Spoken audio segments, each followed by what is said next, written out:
시카고 팡스입니다. 새벽 예배 후에 돌아오는 길에 동네 공원을 찾습니다. 지금은요, 다람쥐 천재라.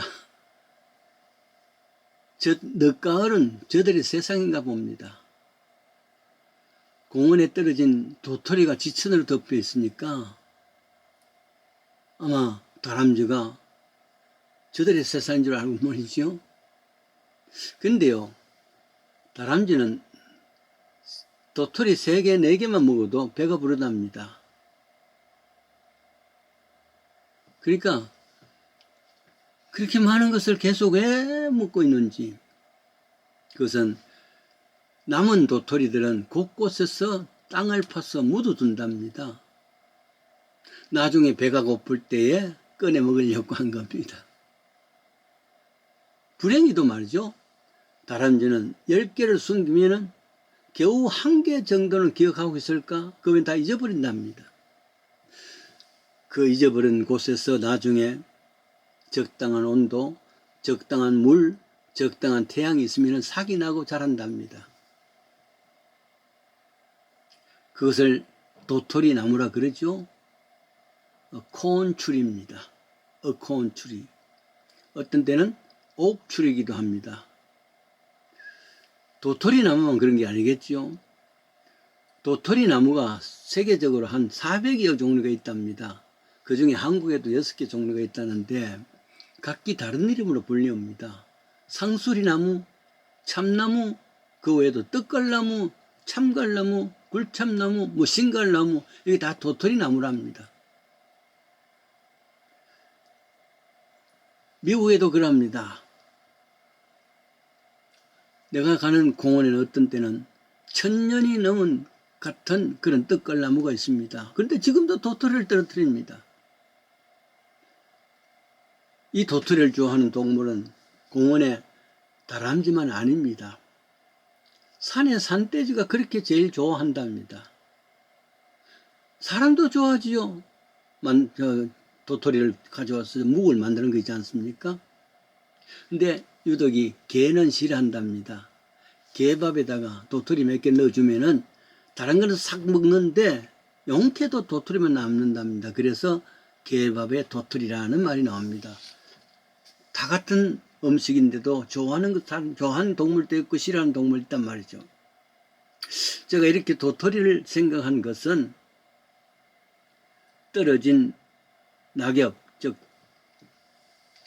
떡갈나무 낙엽을 밟으면서 계절이 이렇게 또 빨리 변했구나 생각 때문입니다.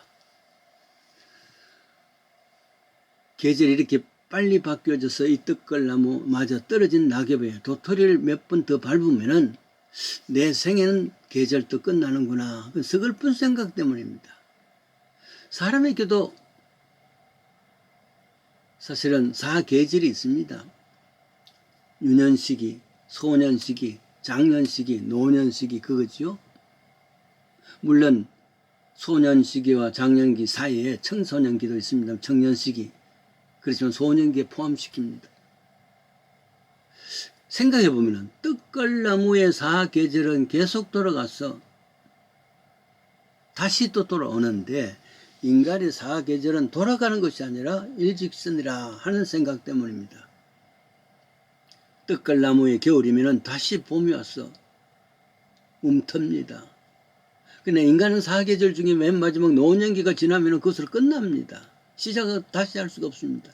그래서 구약성경 욥기 14장 7절이지요. 나무는 소망이 있나니 찍힐지라도 다시 움이 나서 연한 가지를 끊이지 않게 하며 물기움이 돋고 가지가 발려하고 또 새로 심은 같이 됩니다. 그러나 사람이 죽으면 소멸되나니 그 기운이 끊어진 즉 그가 어디 있느냐.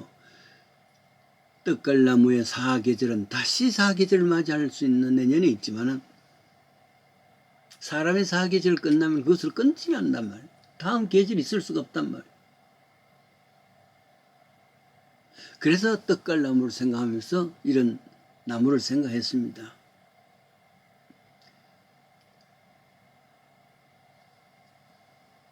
정말 떨어지는 것은 인간이 아니라 그 열매들인데, 산산에 사는 모든 동물들은 사실은 떨어지는 그 열매를 생각하면서 걱정 없이 사는데, 생각해 보면은 공원에 있는 수많은 다람쥐들, 저들이 먹을 것을 걱정할 필요가 없을 만큼 많은 참 도토리가 있습니다. 그래서 그런지 다람쥐를 보면은 다 통통하게 살이 쪄서 말이죠. 걱정 없이 살고 있는데, 인생은 사계절 내내 무엇을 먹을까 무엇을 입을까 전전긍긍하는 모습입니다. 그래서 예수님께서도 마태복음 5장 12절이죠. 무엇을 먹을까 무엇을 입을까 염려하지 말라. 저 하늘하는 새를 봐라. 백합 봐라. 생각하라. 저들이 걱정 없는 것. 하나님께서 뭐 이거 입힌데 아무얼마나 너희들 거냐. 이렇게 생각하면서 아마도 똑같은 마음으로 우리에게 주는 것 같습니다. 저 공원에 수많은 다람쥐들을 보라. 저들이 걱정하느냐? 하물며 내일까 보냐? 이런 말씀이죠. 실제로 이스라엘 백성들에게 그 광야길에서 물이 없을 때 그 바위에서 물 터져 나와서 목마름을 해결해 줬고, 매일 내려놓는 그런 만나를 통해서 배고픔을 해결해 주었습니다. 고기가 먹고 싶다 엉터할 때는 메추라기를 주었습니다.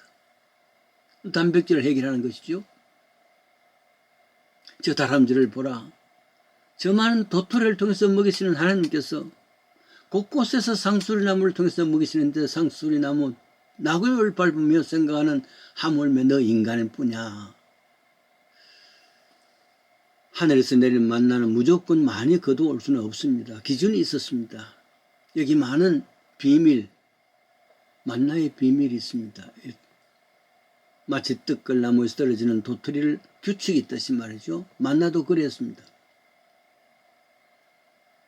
새벽마다 한 번씩 거두오라 그럽니다. 아마도 게으르지 말라는 그런 거죠. 아침 일찍 일어나는 말이죠. 더 많이 거둔다 할지라도 그것은 햇살이 나면 사라진답니다.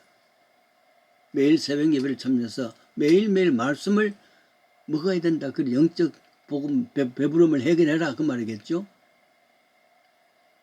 한 번에 많이 거두면은 살독에 넣어 보십시오. 벌레가 생겨서 못 먹는다 그럽니다. 그런 게 규칙입니다. 어떤 시인의 고백입니다. 베들레헴 구이의 아기 참 부끄럽습니다. 당신은 이렇게 낮아지셨는데 우리는 날마다 높아지려고 그랬습니다. 당신은 이렇게 나누었는데 나는 이처럼 움켜쥐고 있으니 참 부끄럽습니다. 그러나 만나의 규칙을 보십시오. 그것을 통해서 산짐승들은 이렇게 살아가는데 어째서 인간은 이렇게 탐욕에 가득 차 있느냐? 가져도 모자람을 가지는, 가져도 허기지는 인생이 아닌가? 가진 것으로 감사할 줄 알아야지요. 공중 나는 새를 보라. 저 백합화를 보라. 그것만 아니라 오늘날도 우리에게 저 파악에 있는 상수리나무에 불지나가는 다람쥐들을 보라. 저들을 먹이시는 하나님께서 하물며 인간인 우리들에게냐? 더욱 겸손하고 더욱 하나님 감사하는 생활 이 가을에 있으십시다.